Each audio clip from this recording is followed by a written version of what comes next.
Adam Pellerin, NESN. What's the status in the search for a new head coach, and is Joe still in the mix for that? So I spoke with Joe at length. Obviously, we met with our coaches in a debrief, and I've spoken at length with Joe. He's aware that we're going to have a coaching search. He's aware that he'll be part of the final group of coaches that we get down to, because I think he's earned and deserved that. Joe, when he took over the 20 games, did a really, really good job.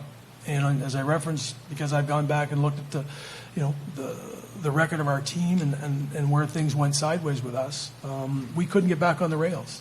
On January 3rd, we were at 20-15-4, had gotten back to a .565 winning, point percentage-wise, and then we went 9-12-4 in the next 25 games. And that's not good enough. Our schedule was arguably a little harder at that point in time, but it's still not good enough. And we need to address, obviously, get our goaltenders back to where they're pushing each other, and defending in front of them much better, and that will be part of the coaching search.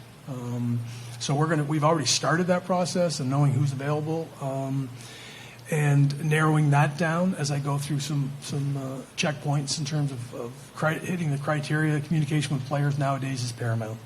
Structure, detail, being organized is paramount. You can't have it and survive. I want a coach that's going to evolve a little bit offensively, and again, that's part and parcel with being able to communicate with sometimes younger players and their stubbornness or their inexperience. We went through some of that this year where players were below their watermarks and they couldn't get back away from it. For a period of time in the 20 games, they defended with a conviction, but then they got away from it.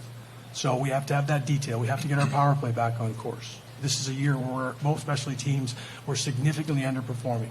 Goaltending was part of that. Our goaltenders weren't very good in the penalty kill side of things, as the stats would show us. But again, that might be the breakdowns in front of them from a penalty kill standpoint. And driving internal competitiveness is something we have to get back to. And a coach has to be an extension of that. So we are going to address those things through the coaching search, and we're not going to lower the expectations. We have to get back into being that competitive group. To answer Steve honestly, to say, I think we're back in the mix with a group of guys if we stay healthy and we do our jobs this summer.